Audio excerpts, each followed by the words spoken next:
आपण बघतो आहे की कच्ची घाटीजवळील जो डोंगर आहे, जो की महालपिंपरी गावाजवळ असलेला हा जो कच्ची घाटी गावाजवळील डोंगर भूमाफिया अनेक दिवसांपासून पोखरत आहेत आणि इलिगली सर्व चालू आहे।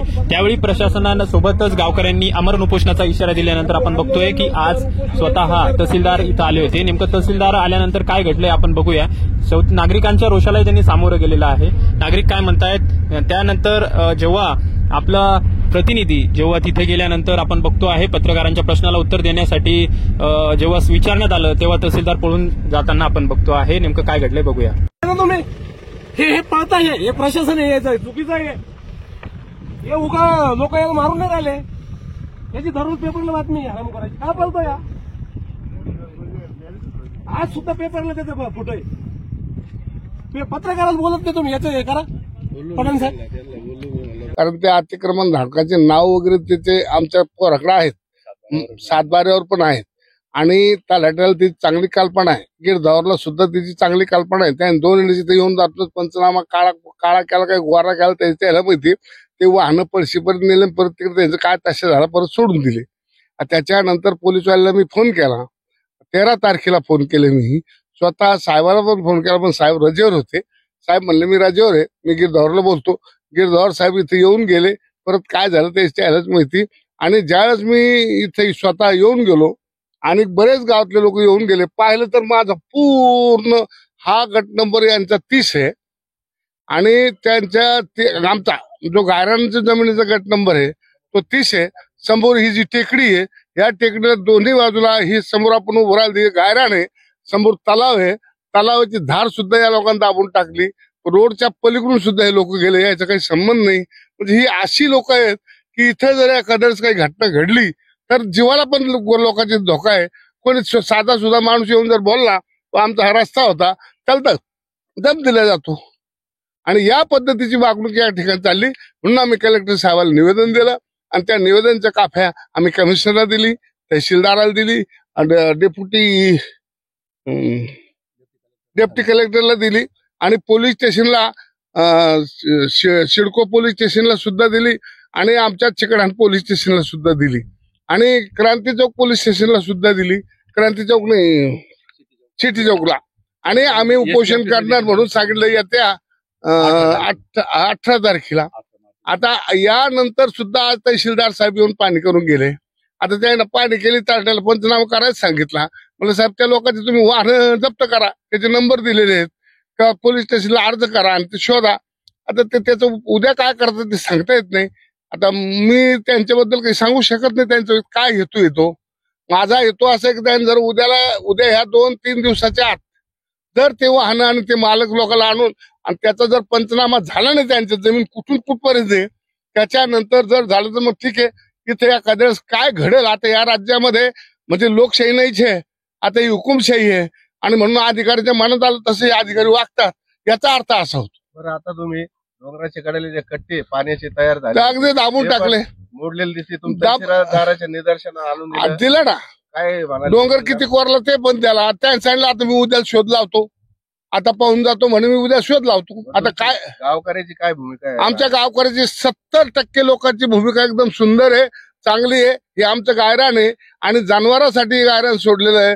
पण ही काय आमच्या गावातली पण लोक नाहीये, ते कुठे राहतात कुठं काय करतात काही कळत नाही।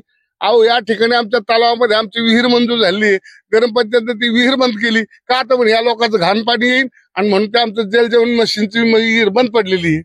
आणि या पद्धतीचे जर कार्यक्रम होत असतील तर कसं जागायचं लोकांनी?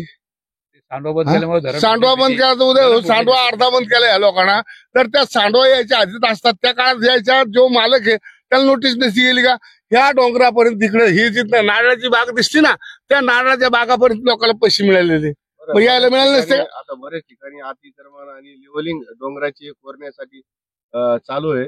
तुम्ही तहसीलदाराला याविषयी काही चर्चा केली का? नाही, तहसीलदारची भेट माझी आजच आहे, कारण मोबाईलवर बोलणं झालं, पण ते त्यावेळेस रजेला होते, 1 महिन्याची रजा गेली होती त्यांच्या गावाकडं।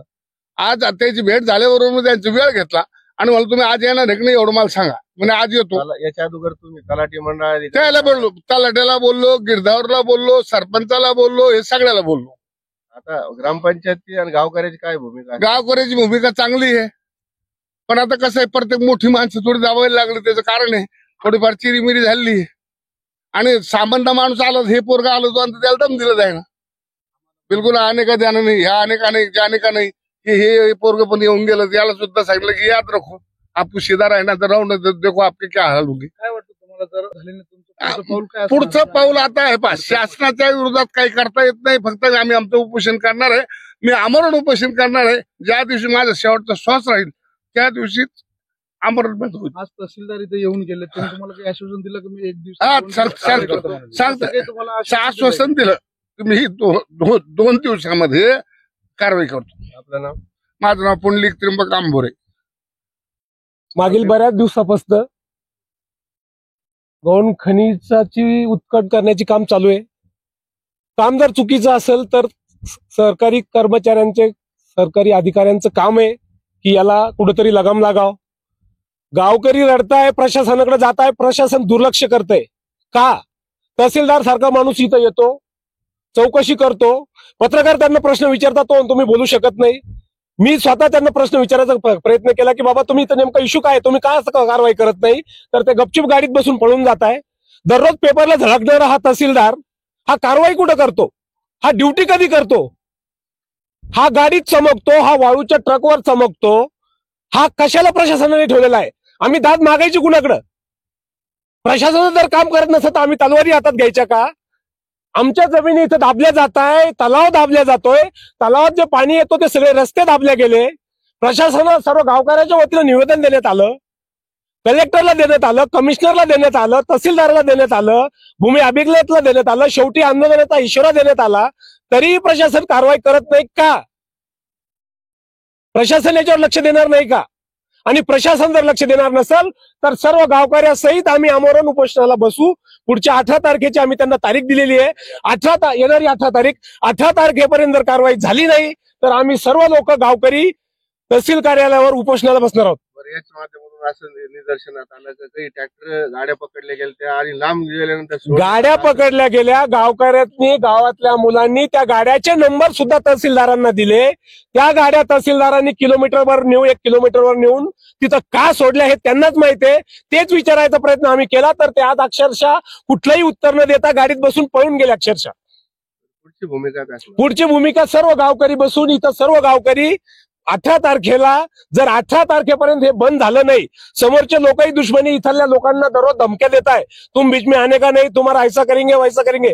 जर प्रशासन याच्यात काही लक्ष देत नसेल तर 18 तारखेला आम्ही सर्व गावकरी तिथं उपोषणाला बसणार आहोत. उपोषणाला, आणि उपोषणाची जर दखल घेतली नाही तर मी स्वतः तिथं आत्मदहन करणार.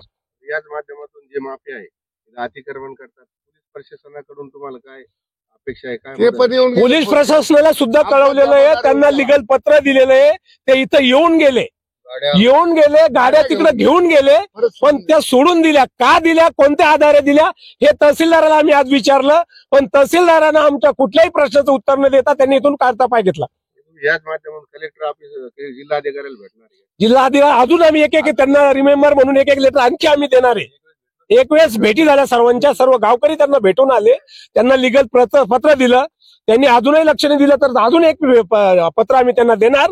आणि त्यानंतर 18 तारखेनंतर मात्र आम्ही शांत बसणार नाही. निवृत्ती ढग पाटील. गावातलं त्याच्यामध्ये पण अतिक्रमण करून लेवल करून प्लॉटिंग टाकण्याची भूमाफीची तयारी चालू आहे. काय कारवाई व्हावी? इथं आमचा सिंचन तलाव आहे. सिंचन तलाव हा जमीन संपादित केली तिथं. त्या संपादित केलेल्या जमिनीमध्ये या भूमाफियाने तारी लावून जो सांडव्यातून जाणारं जास्तच पाणी असतं, धरण फुटून नाही त्याच्यासाठी, तिथं अर्धा सांडवा त्यांनी बंद केलेला आहे. भविष्यामध्ये एखाद्या अतिवृष्टी झाल्यास इथलं धरण फुटून शिनी अख्खं गाव वाहून जाण्याची शक्यता आहे, ते नाकारता येत नाही. तसंच हे त्वरित त्यांनी तारी लावलेली आणि त्यांनी जे त्याच्यामध्ये मातीचं भराव केलेला आहे, अतिक्रमण केलेलं आहे, ते त्वरित काढण्यात यावं असं आम्ही निवेदनामध्ये तहसीलदार साहेबांना कळवलेलं आहे. तोंडी पण कळवलं त्या आल्यानंतर. तसंच पाठीमागं डोंगरामध्ये जे त्यांनी गट नंबर 30 मधून अतिक्रमण केलंय, तर त्याच्यामधून जवळपास 6000 बारासपर्यंत त्यांनी मुरुम चोरून नेलेलं आहे. आणि आज ते उघड दिसतंय. तसं तर याच्यामध्ये सगळं चर्चा चालू असतील ना, तहसीलदारांना नाव पण विचारले, कोण अतिक्रमण करत ते म्हणजे आहे? आम्हाला पण असं काय वाटतं का गावकरी भेलेले आहे कसे, असं त्यांचे नाव सांगत? नाही कारण त्या गाव भेटले, परंतु त्याच्यामध्ये कसं आहे, ते लोकं समोरच्या नाव सांगत नाही नाही ना. समोरच्या माणसाची नाही का त्यांनी दहशत तयार करून ठेवलेली आहे. गावातले 2-5 लोक धरून शिनी. त्याच्यामध्ये काय केलंय त्यांनी, सरपंच सुद्धा मॅनेज केलं आहे त्यांच्या बोलल्यावरून.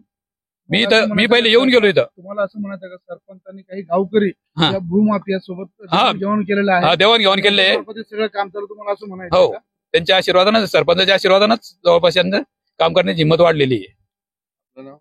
कपूरचंद कोंडीराम गुणावत. व्हायला पाहिजे. नाही, कारवाई त्यांनी तर याच्या अगोदरच करायला पाहिजे होती. आज आल्यानंतर ते थांबले नाही ना. आम्ही जी मागणी करीत होतो ती पाहिली नाही त्यांनी व्यवस्थित. आणि आमचं गायरान गट नंबर 30 याच त्यांनी जवळजवळ अर्ध गायरान करून घेतलेलं आहे. तर आता इथे प्लॉटिंग पण झालेली आहे, काही बेकायदेशीर प्लॉटिंग केलेली. तर याच्यामध्ये गायरांमध्ये काही बरं. प्लॉटिंग धारकांना अतिक्रमण केलेलं आहे. अतिक्रमण केलं, अतिक्रमण केलं ना. नाही, जमीनधारकांना अतिक्रमण केलेलं आहे. 26 गट नंबर आहे. या संदर्भामध्ये तुम्ही तक्रार वगैरे केलेली आहे? तक्रार जिल्हाधिकारी, तहसीलदार सगळीकडे तक्रारी दिलेल्या आहे. हे अतिक्रमण जवळजवळ 6 महिन्यापासून चालू आहे. प्लॉटिंग पडलेले दिसत आहे, हा. पण ग्रामपंचायतीला एनओसी दिली का? नाही नाही, ग्रामपंचायतला एनओसी दिलेली नाही.